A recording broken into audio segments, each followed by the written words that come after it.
waiting for a couple more minutes before I do an introduction.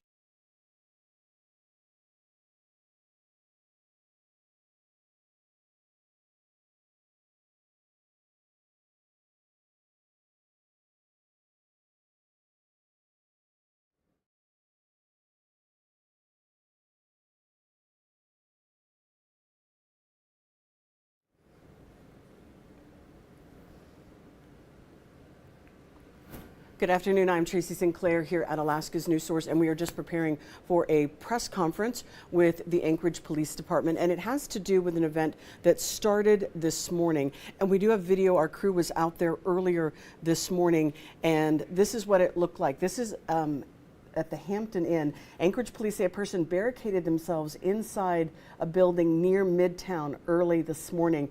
He was killed. That person was killed amid an exchange of gunfire between that person and police. Now, police have not confirmed the exact location of the person, but the patrol cars and SWAT vehicles were seen in the parking lot of that building. So we cannot say it was that building, but that is where the activity was taking place. We are continuing to prepare for this press conference. We will bring it to you as soon as they are live. We know that they're almost ready and getting prepared, so we'll keep watch on that.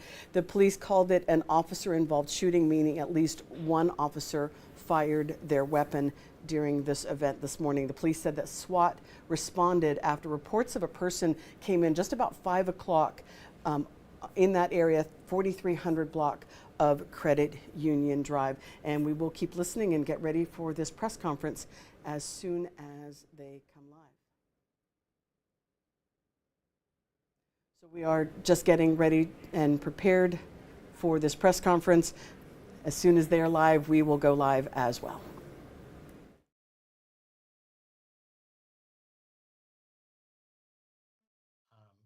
And then I will just give a brief introduction and let you know how questions will work, and then we'll move on to the chiefs. So just give us 2 or 3 more minutes and we'll get started. And there you heard it. We are, as I said, just waiting for this press conference to begin. It is dealing with a situation that began this morning near Midtown early this morning. About 5 o'clock is when police say they originally got a call about this.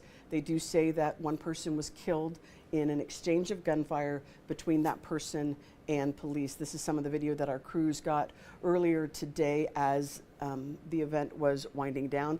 We haven't confirmed the exact location of the person, but there were patrol cars and SWAT vehicles all out in the area in the parking lot of that hotel at the corner of Tudor Road and C Street.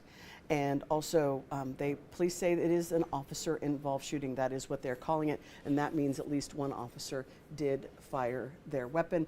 We expect to hear from Chief Sean Case this is a remote press conference as opposed to one that is held over at the police department. So we are waiting for everybody to gather on the meeting call, and then we will bring you that full press conference live.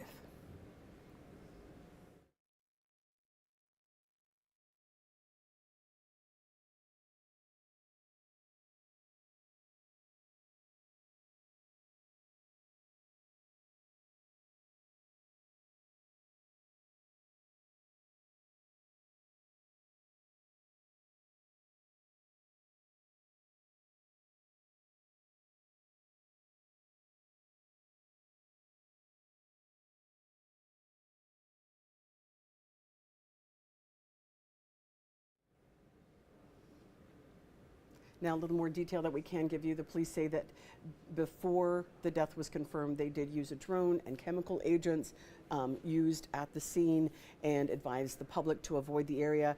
They also had the SWAT team there, also joined by a crisis negotiation team, the technical support unit, and the mobile intervention team. So getting a little more information, it looks like they're ready to start. My name is Christopher Barraza. I am the Deputy Director of Community Relations for the Anchorage Police Department. Just want to give you how questions will work, since this is our first time doing it digitally. So if you have a question after the chief has completed his briefing, please click the raised hand button on the top, and either myself or Tess, our community relations specialist, will call you out to answer those questions. So now it is my pleasure to introduce the Chief of Police, Sean Case. Good afternoon, everyone. I just want to first do a sound check. Can I get some thumbs up from everyone out there to make sure that you can hear me clearly? Okay, perfect. Thanks for joining me today. At approximately 3:45 a.m., officers were dispatched to the Hampton Inn in the area of Tudor and C Street. Security was the complainant on this call, and they were calling in a suspicious vehicle where the center column of the vehicle had damage to it, and they believed the vehicle was stolen. Officers responded to the scene approximately 5 minutes after the call.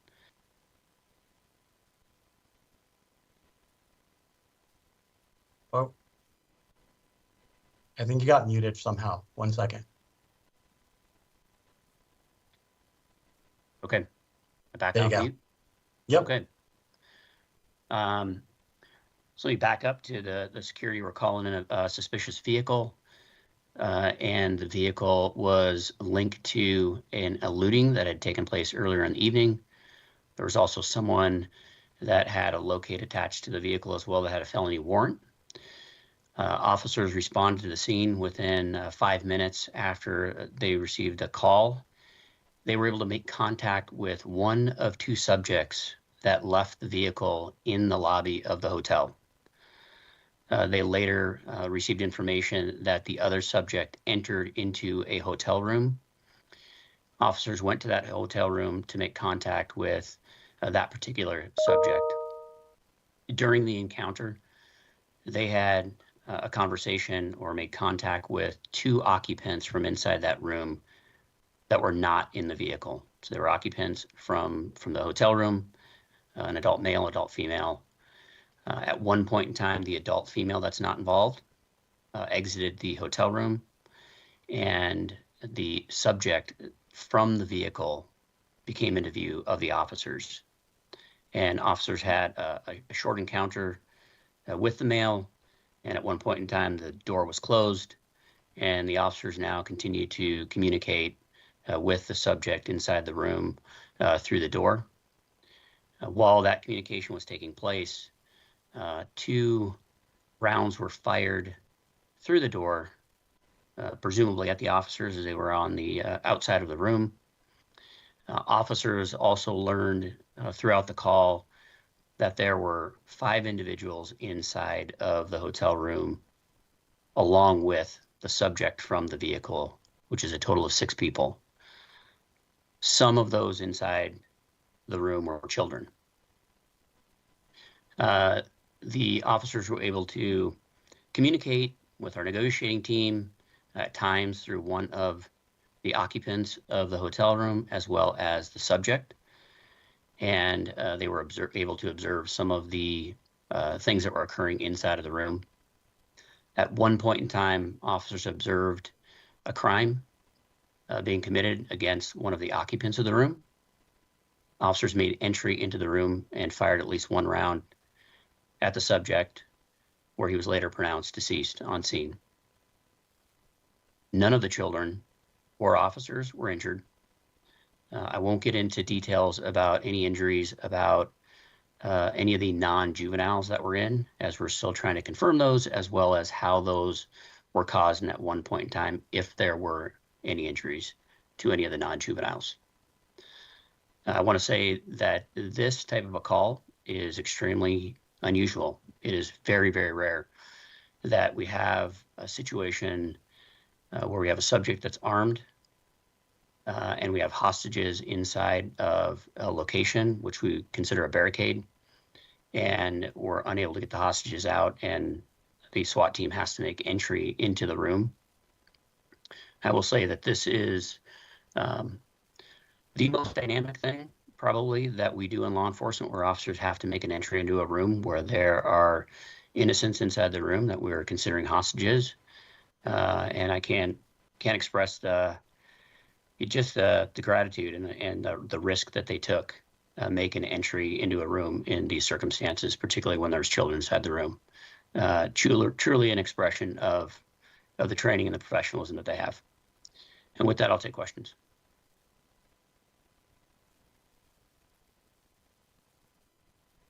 Wesley from Alaska Public Media. Hi, can you hear me? Yes, sir. Yes. So you mentioned that officers observed a crime being committed against somebody in the room before officers decided to enter the room. Can you describe what sort of crime that was? So I'm not gonna go into detail on that. The only reason why I'm not is because as part of the investigative process with the officers that observed that take place, we really want to get their information, what they saw, in their own words through that investigative process over the next couple of days. Our follow-up press conference that we will have will provide a little bit more information. I just want to ensure that I don't put words in their mouth that they didn't see or hear, and allow them to give that statement themselves. I guess as a follow-up, so I guess would it be fair to say that officers witnessing that crime is what led them to sort of make the decision to breach the room, or whatever the term is? That would be fair. Yes. Regina and Alex. Related to that, you had described officers being outside the door, I believe, at that point.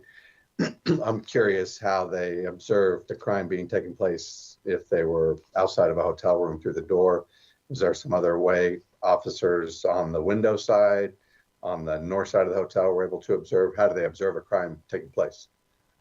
Yeah, during the course of the call, there's a host of ways in which officers were able to gain information. Yeah, some of it through open windows, some of it through phone conversation that we were able to have. So we were able to observe some of the activity inside the room. And again, I'll reserve exactly how we observed the crime that was committed until a later press conference. Awesome. Georgina? I think you're on mute.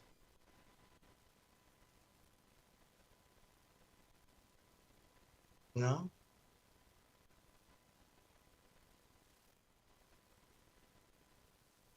You should also be able to type your question to the chat if your mic isn't working. Hey, can you by chance hear me right now? Yep. Yes. We can hear you now. Okay, wonderful. I know you mentioned that there were 5 hostages.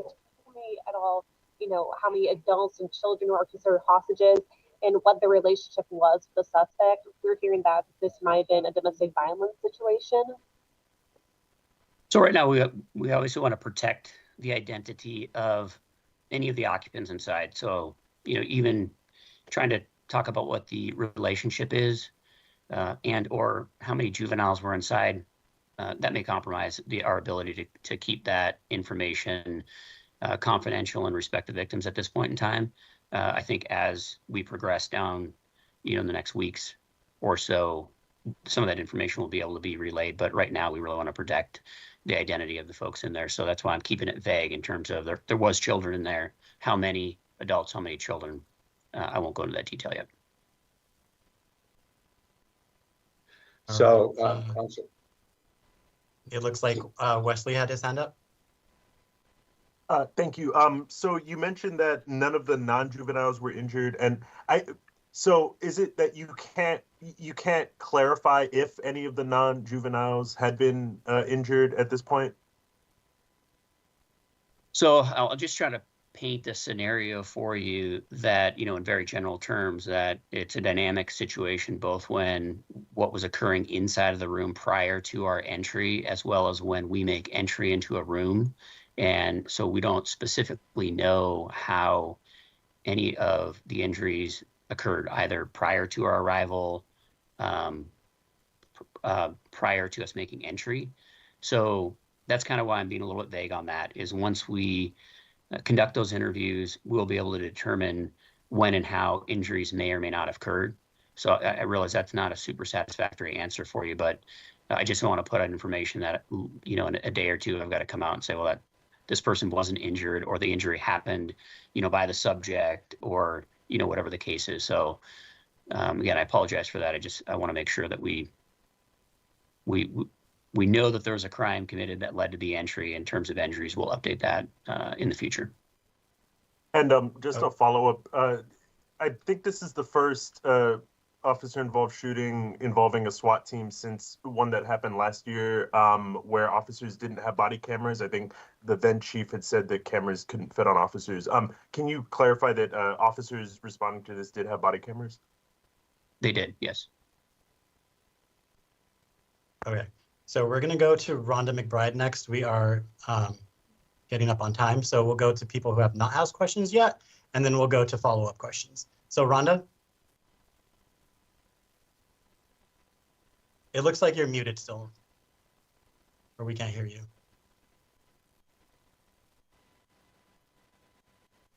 Nope.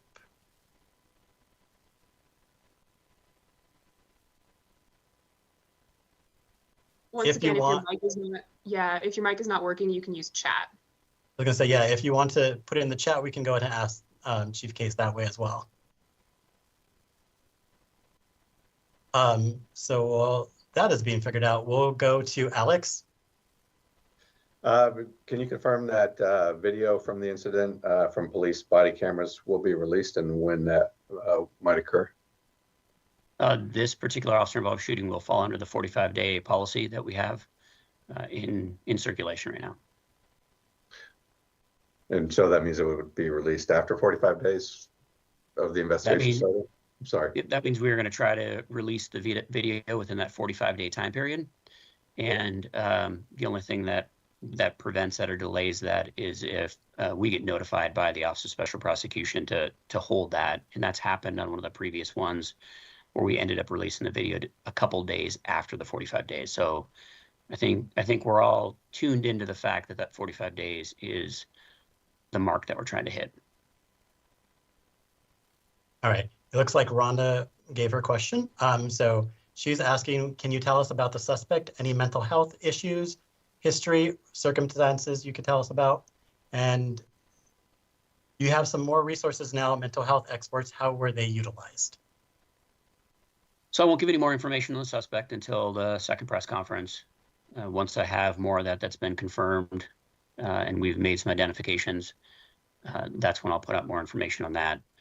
The mental health resources that we have available, of course, we have our mobile intervention team members. We had our crisis negotiators on scene and actively involved in the call.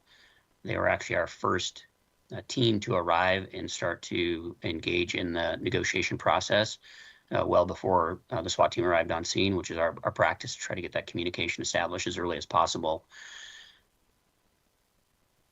All right, our final question will be from Georgina. I was wondering if you can clarify a little bit more the timeline. I know you mentioned police arrived on scene at 3:50 in the morning. Can you tell us more about when that you guys witnessed that crime being done in the room, and then when those fatal shots occurred? Yeah, I don't have the timeline in front of me right now. It was roughly around 4:12 in the morning when we had started to determine that this was a hostage situation. So from then until the time of the officer-involved shooting was having negotiations on scene and trying to negotiate this particular call. And can you tell us what time that officer-involved shooting happened? I'll have Chris clarify that for you when we get off the call so that you'll have that exact time. Yes, I'll shoot you over an email, Georgina. All right. It looks like that's all we have time for right now. Perfect. Thank you, Chief Case.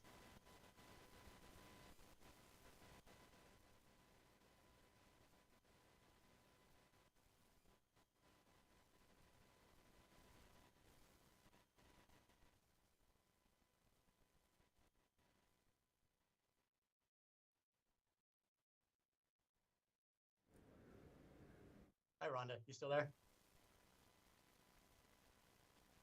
Yeah, your mic not working for some reason, but I can go ahead and let you know. We did the presser remotely.